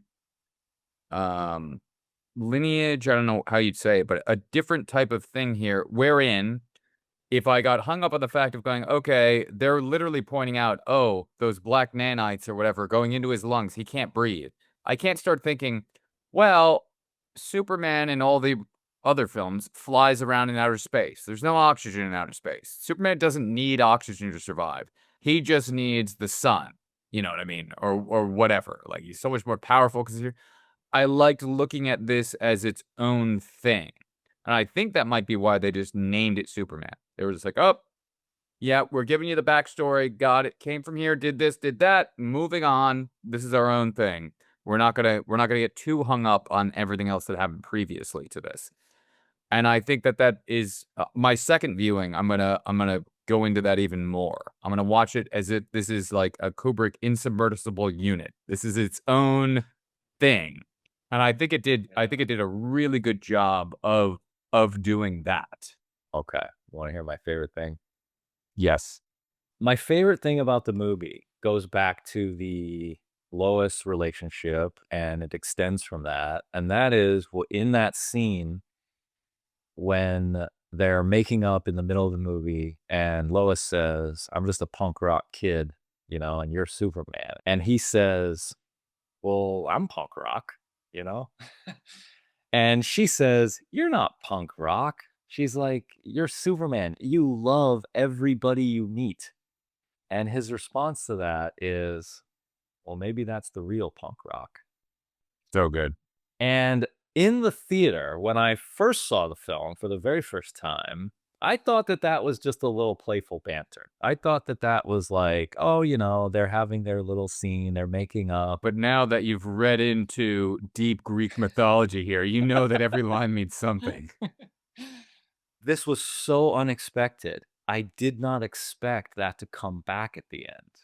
And it really caught me off guard in like the best way, because then the whole finale sequence of the film in the Fortress of Solitude is he puts on the video of his parents, and it's in this kind of spherical shape, and it's all around him. And now it's like almost like, he kind of sees the whole world differently. He's gone through his transformation. He shed all of his demons, and we didn't touch on the idea of like Jor-El in this movie is a little bit more like shady. Like we don't know what his Kryptonian parents are really up to, we don't know that yet. But there's this idea of like maybe there is some darkness in your past, maybe there are things that you need to work through and get over. And he does that over the course of this film. And he's conquered his demons. He's fought his own self, the dark reflection of himself, and he's fought himself. And he's conquered that. He's ventured to the underworld. He's faced death. He's rescued the dog, and he's defeated Hades. And finally, at the end, you get this 360 view of his parents. And the song is this Iggy Pop rock song. And it says, "I'm a punk rocker, yes I am." Ah, that's brilliant. And the whole finale this is punk rock Superman. This is a Superman who says it's cool to love people. It's cool to help people and to save people. That's not a big blue Boy Scout. That's actually cool to do that. And I thought to myself, we live in a world, where the Joker movie comes out and it makes $1 billion. The villains have become the heroes. The villains get their own movies now. Villains have become heroes in our modern day world. And I absolutely loved what James Gunn did, because what does it mean to be punk rock? To be punk rock means you're going against the grain. You're going against the establishment, Everything that everybody else is doing, nah, that's not me, right? I'm going to do my own thing, right? I'm going to do I'm going to be the person I want to be. And in our modern day world, what does that mean to be punk rock? It means to be a good person, because that's becoming more rare, rarer and rarer in our modern day world. And that's why I always say that we need Superman. This is why I love this character so much. And James Gunn, his style, the way he framed that is to say, this is punk rock. And he ended with a rock song. And he actually goes into the credits with that guitar going. You don't get a, da, da, da, da, da, da, da. No. You get, "I'm a punk rocker, yes, I am."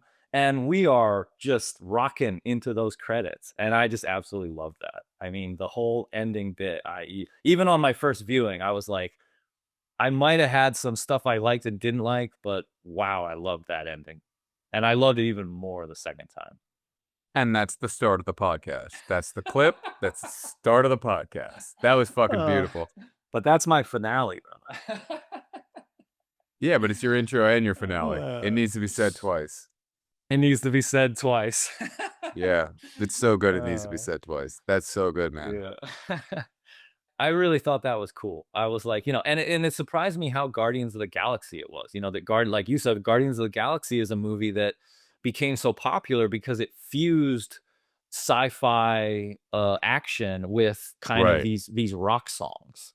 And I did not expect him to do that for Superman. I thought he was going to go a little more Richard Donner, a little more musical score, and he didn't. Right. Which is why you might have been a little bit thrown off on the first viewing of going, Yeah. wait, what? Not my Superman. What's going on here? He went rock star. He went, this is rock and roll Superman. And I loved that. You needed 2 viewings. I did. I will have 2 fillings. Yeah. I love that. So I've been playing that Iggy Pop song, like, now I'm just like sitting at my desk and I'm just like, I'm a punk rocker. Yes, I am. I love it. Oh, that's fucking brilliant. I think we did pretty good. Yeah, I have one other thought about this film, which is about Lois, which is about, the movie ends with Clark and Lois mending their relationship. And Lois for the whole movie, she's not sure if she even wants to be in a relationship with Superman, which is also a very different portrayal of the character. Usually Lois is, fawning over Superman. And in this version, she's actually more so the one breaking up with him, saying, I don't even know if I want to date you. And so, over the course of the film, they heal that. And then there's that closing scene where they do a little twirl up in the air and they kiss. And she says, I love you too. So the movie actually closes with an I love you. I thought of it like, it's just as simple as like love conquers all. It's love is healing. Love is this healing force. And, Lex Luthor doesn't seem to have any love in his life, and so that's definitely one of the things that divides those two characters. And so part of what makes somebody a hero is when they have friends, and they have people who are looking out for them. And, Lois goes down and rescues Superman when he is in the underworld, so the only way he gets out of that is with the help of his friends. And so that's very important because good people, they earn friends, and those friends come back to help them along the way. And so at the end of the movie, there's this open thread where Superman says, I love you to Lois. He says, I love you, by the way. Probably should have told you that sooner. And then she doesn't say it back. And that doesn't come back until the end of the movie. And at the end of the movie, she finally says, I love you too. And he does this kind of cute little smile, and it's actually, I thought that smile was, again, just so human. It wasn't a Superman smile. It wasn't a cool, I'm Mr. Cool Guy smile. It was a genuine, like, aw, like you touched his heart. This Superman has a heart. He's got a big heart. And Lois is like the key to that. Lois, the relationship with Lois that's the love. And it's because of both of them that they were able to get through all of this, that they were able to defeat Lex Luthor. And that's why he's able to go to the Fortress of Solitude and have his, transcending moment where he's a punk rock Superman. Very true. It's a very good way of putting it. There's only one other thing that I thought to say about Superman. I don't know if I can squeeze You it in. just can't let it go. I love this. You just can't let it. It's like letting little Kal-El go. Just can't do it. Just Yeah. bring it. Let's go. Oh, no. Let's go. I wanted to tell you that Hazel loved this version of Lois as well. She loved Amy Right. Adams too, but she loved this version. And we just actually talked about it right before I hopped on the View. And she said, I loved that Lois Lane rescued Superman in the middle of the movie. That's true. Yeah. And my response to that was, I said, something I've always loved about the Superman character is that he's not just Superman, that it's always Superman and Lois, that those two are always linked. It's like they're like destined lovers. It's like, and so Superman, he's not just a masculine hero. He's actually a romantic character. He's a character who always has this female counterpart, and they're always in love, and he's always saving her. I've just always loved that, that it's a character that, he has all that strength and he's this action hero, but he has his true love. He's not James Bond. He's not the guy who goes through multiple women and like, No, James Bond doesn't need women.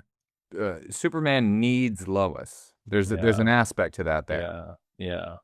So, I mean, in this movie, they kind of lead to this idea that like they save each other, you know, and they literally save each other, but they also save each other in terms of the love element.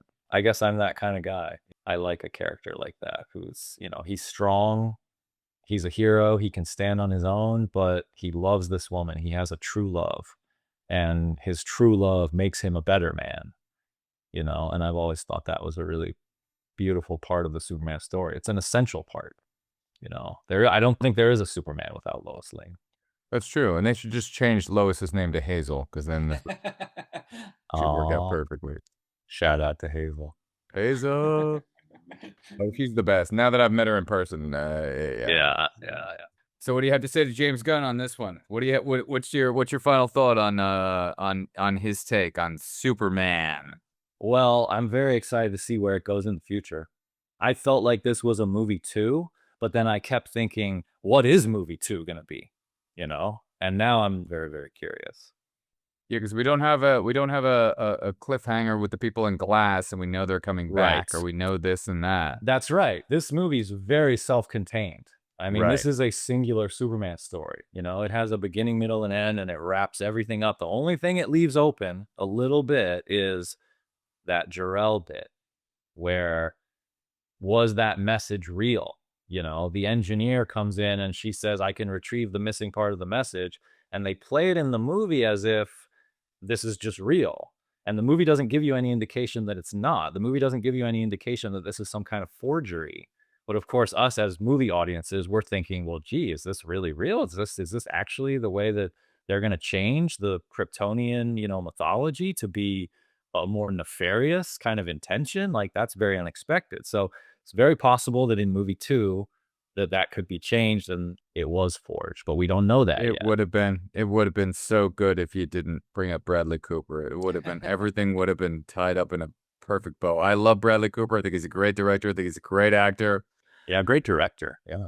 That's the performance that they shot him on an iPhone. He seemed like he phoned it in. Like I don't know. I don't know what happened. I mean, he was doing the best job that you could possibly do in the context of what was happening there, in the context of the film. Fourth time to drink.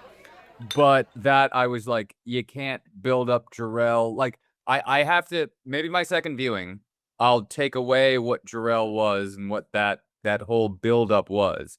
And now it looked like two people had a gun to their head, and he was one of them, and he had to read lines, and he did his best to read those lines. But I'm like, why is this even in this movie? Why it doesn't seem like the character Jor-El is so big that you can't put him in the movie as a comma, and you're like, oh, there's that, and like you're just going, what? Why is this here? What's happening? Because it's Bradley Cooper, that does lead me to think it's possible he could have a bigger role in the second movie. In a second, yes. Then Yeah. then it would all make sense, and you go, okay, great. Now we get a backstory. Now we get this. Now we get that, because this, it seems so breezed over of just like, well, let's put that in. Oh, you want to see Jor-El? Here you go. And it was like, well, that just happened for like 10 seconds, and like, oh, here he is again. That happened for 10 seconds. Why is this happening? Yeah, we'll see. It seemed like there might have been a lot of deleted scenes. You know, I would love to see a longer cut. I really hope that they release, you know, the extended cut. I really hope they do that. That's what I'm kind of feeling about Yeah. those scenes. It seemed like they were just shoved in there, and you were just like, this feels out of place for this. I'm like, you're hiring Bradley Cooper to say 5 lines? What why?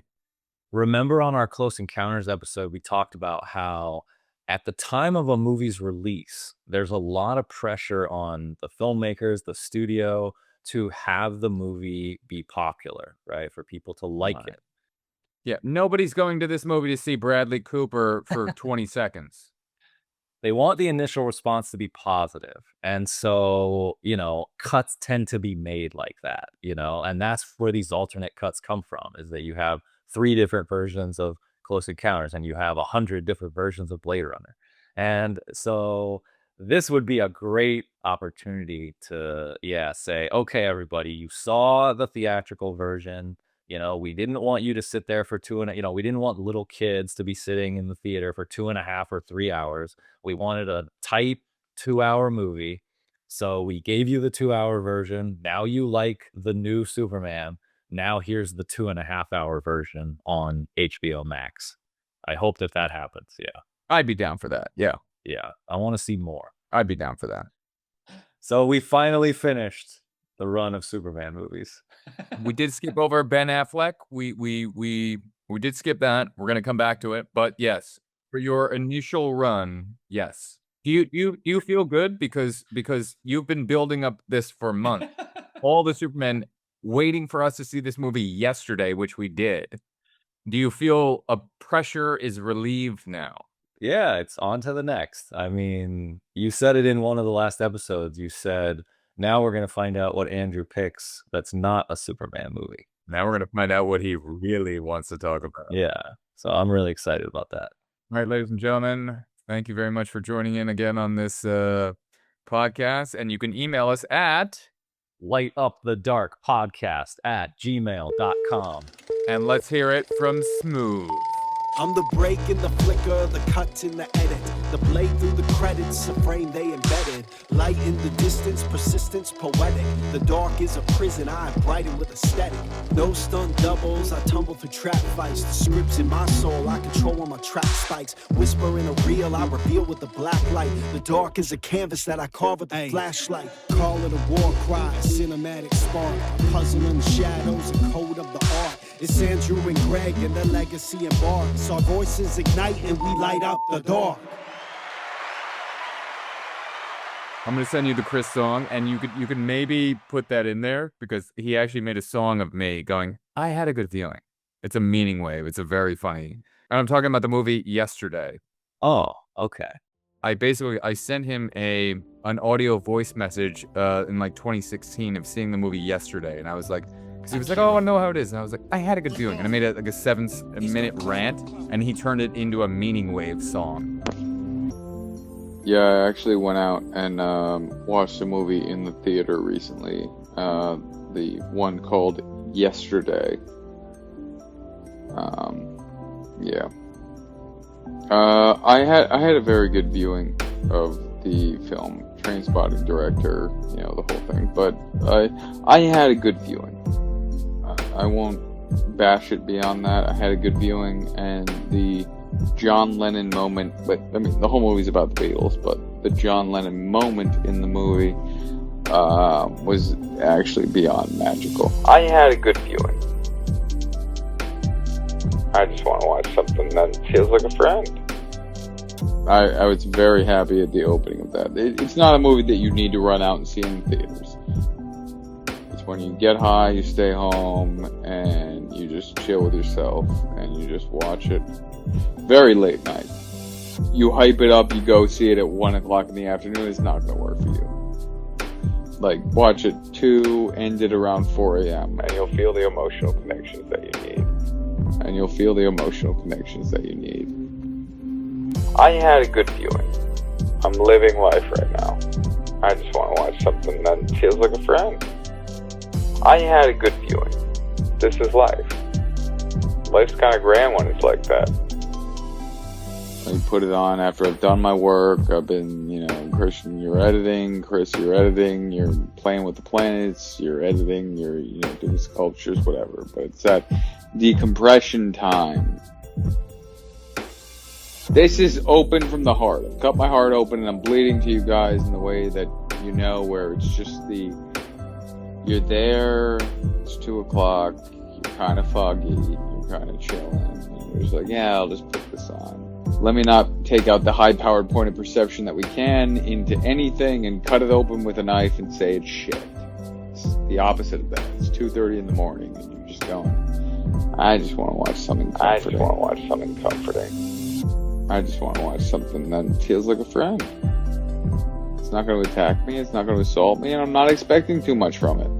That's the viewing that you want to have with this film. You want to watch it 2 o'clock to 4 o'clock in the morning, maybe 4:30. Maybe you want to start it at 3 and end it at 5:30 when the birds start chirping. And then you have that moment and you just go, oh man, shit, I'm back to life. I had a good viewing. I'm living life right now. I just want to watch something that feels like a friend. I had a good viewing. This is life. Life's kind of grand when it's like that. Is this what life is? Life's kind of grand when it's like that. My best nights have always been when it's, or going to sleep, or when the birds start chirping and the sun starts rising and everyone else is asleep. That's the moment where you can look around and go, literally everyone else is asleep right now.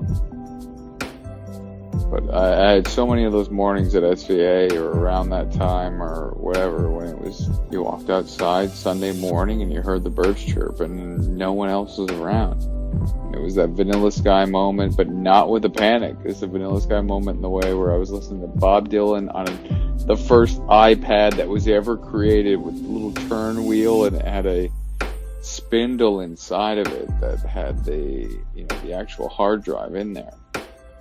And I remember jogging around the street corners going, this is life. I'm living life right now. I had a good viewing. I'm living life right now. I just want to watch something that feels like a friend. I had a good viewing. This is life. Life's kind of grand when it's like that. I had a good viewing. I'm living life right now. I just want to watch something that feels like a friend. I had a good viewing.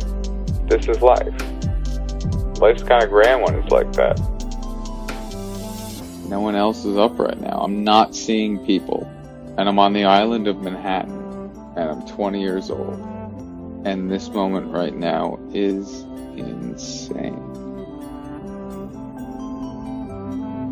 And even if I get Alzheimer's, I never want to lose that memory. Those are the moments in life.